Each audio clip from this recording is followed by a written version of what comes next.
The first word. 2 other men, both criminals, were also led out with him to be executed. When they came to the place called the Skull, they crucified him there, along with the criminals, one on his right, the other on his left. Jesus said, "Father, forgive them, for they do not know what they are doing." And they divided up his clothes by casting lots.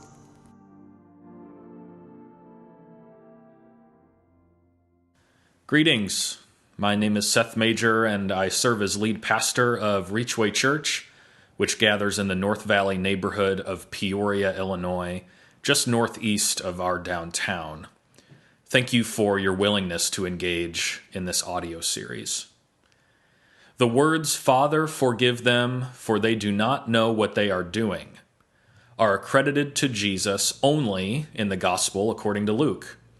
These first words of Jesus on the cross become all the more fascinating when we consider the words that had been spoken to Jesus and about Jesus up until this crucifixion moment. His entire public ministry was bombarded with statements demanding that he was not who he said he was. Jesus received false accusations from the religious folk. We have Judas's greeting in the garden. We have Peter's denial. We have demands for the convicted Barabbas to be freed instead of the innocent Jesus. We have Pilate's quest for political points rather than the seeking of justice. We have the mocking of the soldiers and the chief priests. And finally, after all of this, what are Jesus' words?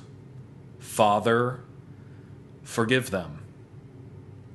Jesus' admission that they do not know what they are doing frame the first of 2 themes that I'd like to briefly explore here. First, the threat of human ignorance.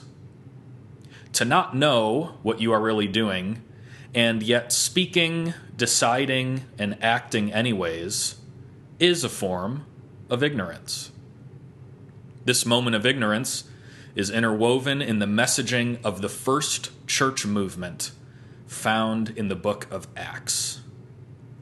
A key element of Peter's gospel message can be found in Acts chapter 3, where, when speaking to an onlooker crowd in Solomon's colonnade, he outlines the injustice of those who disowned Jesus and says, "Fellow Israelites, I know that you acted in ignorance, as did your leaders." On one Sabbath day in the synagogue of Antioch, Paul's address to the crowd, accounted for in Acts chapter 13, points out that although the people and rulers of Jerusalem did not know or understand Jesus, they condemned him anyways. Ignorant behavior of any kind is dangerous. Ignorant behavior that has direct implications towards a person or people you do not know at all, or a person or people you do not understand, is dangerous all the more. If anyone knows this, it is Jesus. A second theme arises out of the reality that we are witnessing a triune God hang on a cross meant to humiliate, punish, and kill.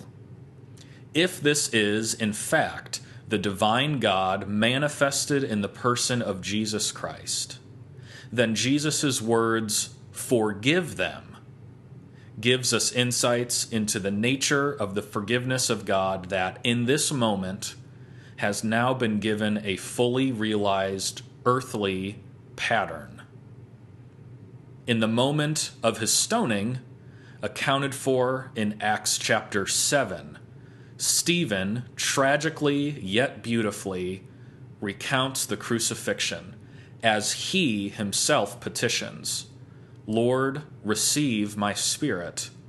Do not hold this sin against them."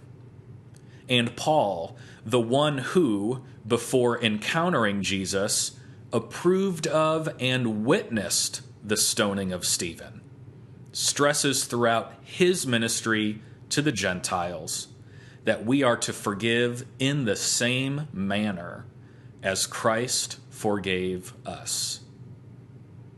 In this moment on the cross, as we witness the triune God hanging there, our eyes are open to see that God has been forgiving in this same manner since the inception of creation. In this moment on the cross, we hear from the one who invites us to be holy in the same manner as he is holy, forgive them. So, how are we to allow these words of Jesus to shape us? Allow me to offer a few quick thoughts.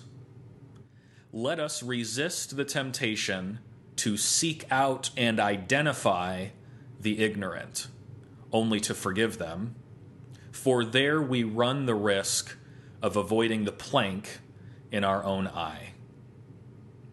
Let us be quick to forgive those that we know well, quicker to forgive those we know little of, and quickest to forgive those we do not know at all. Let us also be quick to forgive those we know or do not know, but beyond that, do not understand. Let us not only embody this forgiveness, but let us be messengers of it as well.